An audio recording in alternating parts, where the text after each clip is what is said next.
Alright guys, welcome back. In this video we are going to look at the traits. Now see, resource type, what we did, we identified the series of patterns that are associated for the particular HTTP resources. Okay, what were the HTTP resources? You had this as one of the HTTP resource, okay, and you had this. So we identified a common pattern within the HTTP resources, and then we kind of moved it to resource types. That's the reason it says resource type. Now within the resource type, obviously there will be certain patterns that are associated within the resource types, which are, if you boil down to resources, right, you have get, here you have put and post, and what are the patterns associated with that? So this is a pattern. See here, this is a pattern. Okay, and if you see here, even this also is a pattern here. Okay, now we can move that and add it to trait, something like that. Now first of all, before doing that, I want to have an error standardized, guys. Okay, I don't want 400, 500 and many more of that. Okay, just let me open another design center. Okay, I want to have a standard error pattern. Okay, so to do that, let me do one thing here. Just like how we defined value, something like this, right? I'm going to have a similar for even error as well. So what I'm going to do, and I'm going to, this is an example. First I'll create a data type. Okay, I want to create a data type for error. So let me duplicate this, and I'm going to say error data type, error data type dot RAML. Awesome. Now type is obviously array, and I'm going to remove this this stage. Let me remove this. Okay, what are the types generally you have for error? You will have error code. Agreed. You have error code, and I'm just going to make it as string here itself. Okay, string. I don't want to give any type here. Okay, I'm going to say it as string. Okay, string, or instead of string, I'll do one thing. I'll say error code is of type. Let me remove this. Okay, or even let me remove everything. Okay, I'll say error code. Then you have error description, error code and error description. You have two. The reason for why is, what is the type of the error, and this would be, I would say it's an number. In our case it would be an integer, and this would be a string. Okay, string. So what I've said, this is error code and error description, both of them are required, and it is of type properties. It's an object. So we kind of narrowed down to an object level. Okay, we remove that. In a similar way, in the example, I want to remove this 400 or 500. I don't want such kind of example. I want something similar to this, okay. So what I'm going to do, I'm going to delete this. Awesome. Rename it. I'll say error example, yeah, error example.raml, and I'm going to take this as it is, paste it. Okay, this is an example, and here this is what, error code and error description, right? I'm going to take this error code, and again let me copy error description. Oops, sorry, error code and error description. I just copied both of them, and here I'm going to change the value. Okay, alright, so error code, this is a number, obviously I'll say 400, and error description is, I'll just say it's a string, so it's a error. I'll say it's an error description. Okay, error description of the error. I'll say description of the error. Awesome. Okay, so now we have defined the error example and error description, and here as usual we are going to give that example include, let me copy this, copy path. Okay, now okay, cool. There you go, you got the error code and error description. As you can see, the RAML sense has given you the sense of RAML. Okay, so this can also be eliminated, as again I can remove this type string. Okay, let me shorten this and resume back. Okay, so guys, there are a couple of things. As you can see, I have shortened it. Anyways, we are in the process of shortening a lot of things, so which is good, we have shortened it. Now if you can see here, I have shortened the data, and then I have added student ID as integer, student year as integer, and then student semester as integer. Okay, because of that, you have to go back here and change the example. Okay, because of this you have to change the example, and obviously there will be an error in the project. So because we had pointed that 500 and 400, right? So we need to remove this.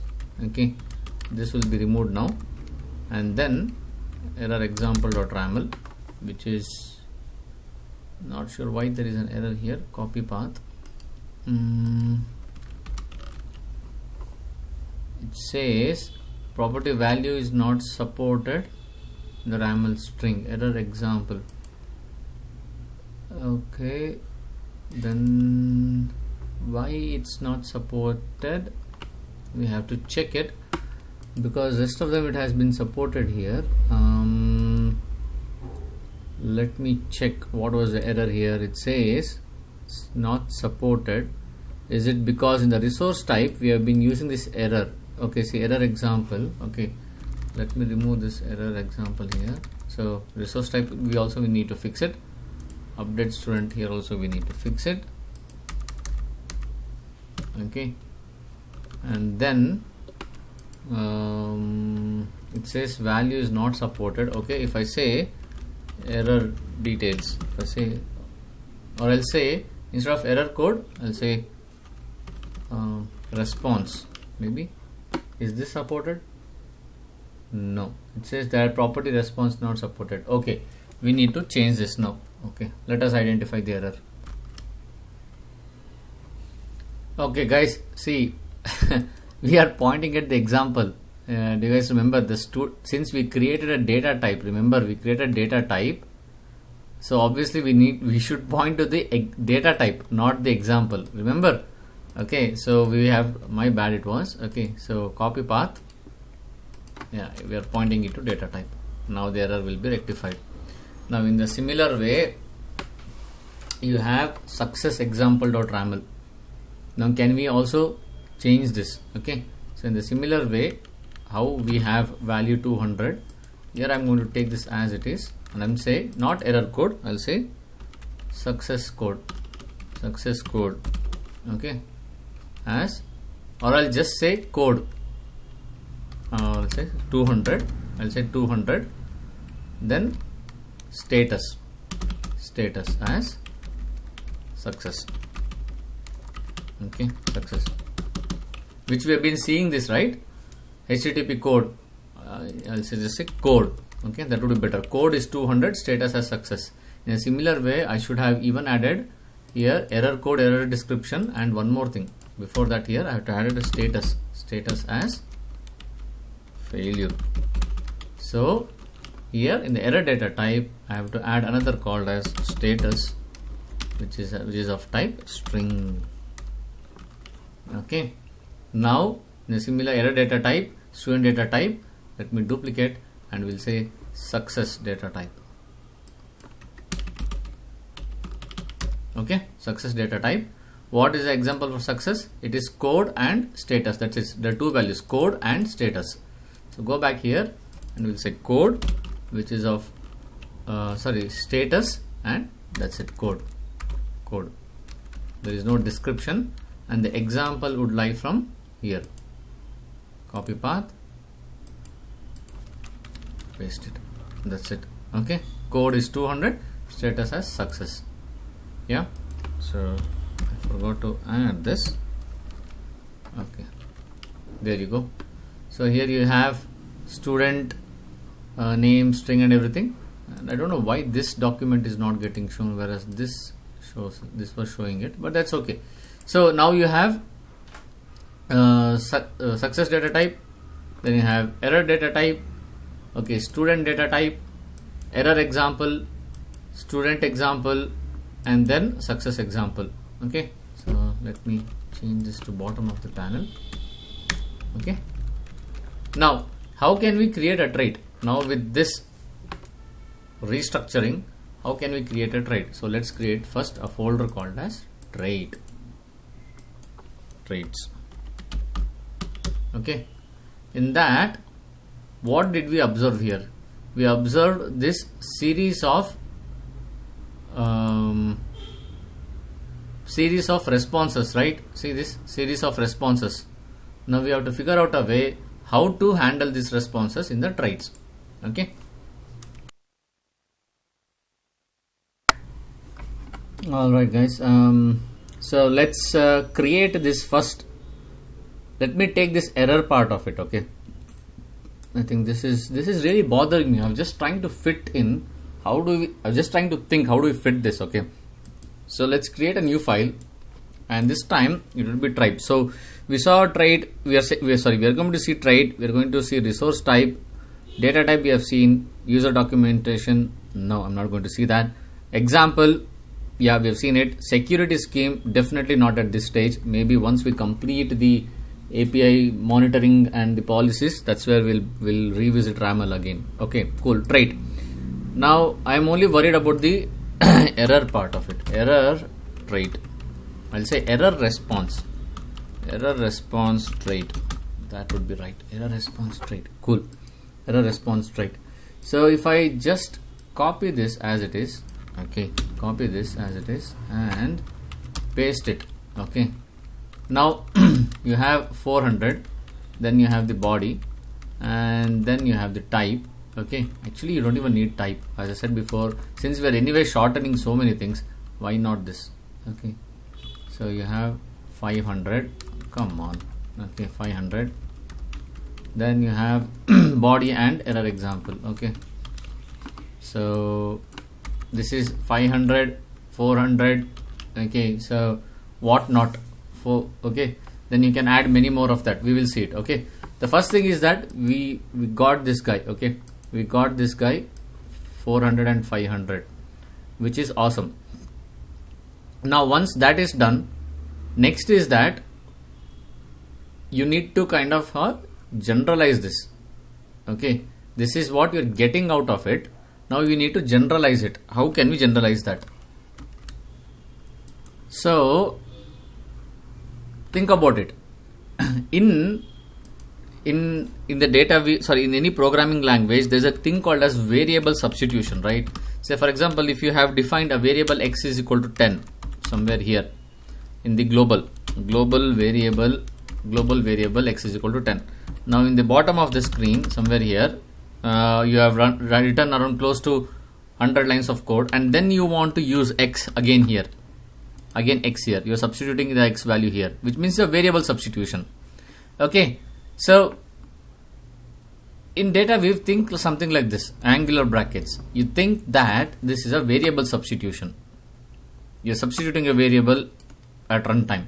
In webMethods, those who have worked on it, they know the percentage being a variable substitution method. And even in Mulesoft, we have seen vars dot getting substituted at runtime, and many more of that. Yeah, so we are going to substitute that now. So first is that obviously I need to have a key value pair. I'll say this is a part of the response. Agreed? This is a part of the response. Okay. Then this 400, I want to replace that with the error code at runtime. Error code at runtime. Okay, that's what I'm going to do. Error code at runtime. See, this is how I'm going to think. Okay, and then you have key, again a value. Since I've replaced that error code with 400, this 400 is of no significance, 500 is of no significance, and then two bodies are no significance, and now that becomes your trait. See, that's it. Now obviously you need to get this trait on your main RAML XML. So copy this copy path, go back here. Obviously this we had to change it, forgot it guys. Okay, how do we define traits? Let's see that. Okay, how do we define traits? See, traits are defined by like this, saying traits. Okay, cool. We'll use traits. First is we'll use traits. Where can we use this? We'll use traits. Yeah, traits. Cool. It is given with the key value pair. Awesome. Okay, we'll go with the key value pair. What is the key? Key is that error traits. Okay, and then obviously include copy path. That's it. And guys, this, you know what is error? It shouldn't be success example, it should be our data type. You know this, right? You know this. Yeah. So now you have defined error traits. But think about it, guys. Have we used any error code here? No, right? No. We have not used any error code here because we moved everything to the resource path, resource types. Remember, we moved everything to resource types. If we have not moved to resource types, then we could have used it over here. Since we have moved that resource, all the stuff to the resource type, right? We need to define here. Okay, we need to define something over here. So how do we use a reference? See here you have traits, right? There should be, see, okay, there you go. See, traits. You have secured page and rate limited, and this is what it uses, the keyword is. See, it uses the keyword is as a part of reference. So we saw resource type, we saw data type, but when it comes to traits, how do we use it? We use the is keyword. Is. We use the is keyword. With the help of is, we are going to utilize the traits. Okay. So how do we do that? Okay. So click on the post operation. The first step here will say is. See, as the name itself says. Did you see that? The moment once I typed is, see, types and traits. See here, types and traits. See, okay, cool. Key value pair, key hyphen. Okay, what is that name? It's this is the one, right? Not this one. I'm sorry, not this one. What we had defined? We had defined over here, traits, error traits. Copy this. Go back here. Is this error traits? Okay, error traits, and then colon. Let us see this if this works. Okay, let us see if this works. And here, and I'm going to say error code. Where are you? Error code as 400. Okay, error code as 400. Yeah, error code as 400. Now I don't need this. Okay, I don't need this. Okay, and can I define something like this? 500. Okay, let us see whether we can define 500 again or not, but first we are defining one at a time. Okay, I'm removing this. Okay, see, I've removed this now. Can you see how simple it is? It has become. And I'm going to take the same thing over here, go back to get here, and I'm going to paste it. Okay, responses, and here I'm going to remove this. Let's go back to RAML spec. Do we find any error? No, there is no error. Now this has completed one part of the trait. Now let us see whether this really works or not. The project has errors. It says the project has error. It says responses. Okay, okay, is not supported in RAML. Okay, is it responses then? Okay, okay, it's responses, guys. It's responses. I'm sorry, it's responses. Okay, because it's a part of responses. What is this response? This one. If you can see here, this one. Okay, now let us go back here and understand this. Okay, so click on post. Okay, still there is no any issue. Okay, you can still make a call. You still are able to see 400. See, you're still able to see 400, which is awesome. Okay, put. Okay, what about the put operation? Okay, correct. I have not added this in the put operation, and hence take this, add it in the put operation.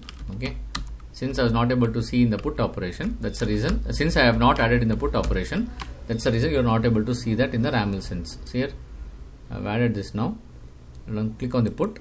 Now you can see you have 400. See, 400. Error code as 400. Error code as 400. Okay, now let's go back to our another one, which is get. You can see 400. It's 400. Okay, and let's go back to this URI parameter get, and you can see 400. Yeah, failure. Now if I want to add one more value, how does it work? So let's see that. I'll go back here. What if I add something like this, 500? Let us say 500. Okay, and even I'm going to do the same thing over here as well, 500, and I'm going to add 500. Yeah, now, oh no, okay, my bad. Okay, cool. So I'm going to add 500 here. Okay, save it. So this also got saved it. Now let's go back here and check whether 500 gets updated or not. See, 400, the corresponding value is getting retrieved, 400 here. Now let's see for 500. No, but still it's a error code example is 500, right? So that's okay. See, this is just an example, guys. Remember, this is just an example. This value is getting retrieved from the example, but this is dynamically getting added. How it's dynamically getting added? Because of this traits. Which trait? This guy. This is what is replacing 100, 200, 300 and 400. Okay, now I can add any type of error codes as I want. Now, is there a way we can add the body as well? Well, you can actually. If you are able to do an error trait, obviously you can even do it for the body trait as well, right? So for not body trait, for the even this responses as well. So it's something similar to this. Okay, so let's try this out. Okay, just like error response, let's try trait for success response. Success response trait. Okay, cool. Let's take this. This is a part of a response, guys. Remember, this is part of a response. And this time I'll say success code. Body is not an example. This is body is success example. Cool. Now we need to define this trait. Agreed. Copy path. And then I'll say success traits hash, exclamatory include, paste it. Okay, now we have defined the success traits. Okay, so we'll go back to our student and we'll say that success traits colon get this value at runtime. Oh, come on.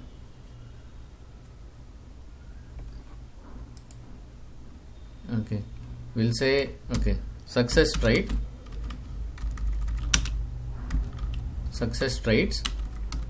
colon. Okay, save it. And what? Why is this causing an error? Okay, I don't know why. Okay, let me do that again. Okay, and I'm going to go back here, copy the success code, come here, and I'll say 200. By that I can remove this whole goddamn thing. Okay, see here, I've removed this whole thing. Now I'll go back to update and I'm going to do the same thing, even the response as well. So I'm going to take this copy paste it, copy paste it, remove the response, and remove the response. See, now there is no response at all. Now the problem with that, when you try to kind of break it down to this level, right, and when you give to someone to understand what you have written, they will go bonkers. Okay, so this is too much of micromanagement. Okay, I don't want to do that. See, the funny part is that even this part is same here. See, this is an array, but this is an object. Okay, even if I make this as an array, let me make it as an array here. Okay, assume that I make it as an array. Now both of them have the same structure. I can move them to trait. Remember, what is resource type is nothing but if you find a pattern in the HTTP resources. Now trait, if you find a pattern in the HTTP methods, that even might include even the HTTP headers as well, then you take it. How does it matter? You can even move that to trait. Now let's go back here and see whether this is working or not. Let's click on post. See here, everything is working as expected. There's no difference. See here, everything is working as expected. Now I can add error example. This is error example, right? So yeah, nothing else. So this everything is working as expected, and now it's time that it's time that we kind of close this session. And in the next session, there's one more important topic called as library. With that, we will conclude majority of the RAML understanding. And before you watch the next video, I would have beautified certain things like display name and description, because it looks so empty and not that good. So I'm going to add some description and display name, and so that becomes a bit more watchable. Okay, now with that being said, let me close this session and see you guys in the next video. Thank you.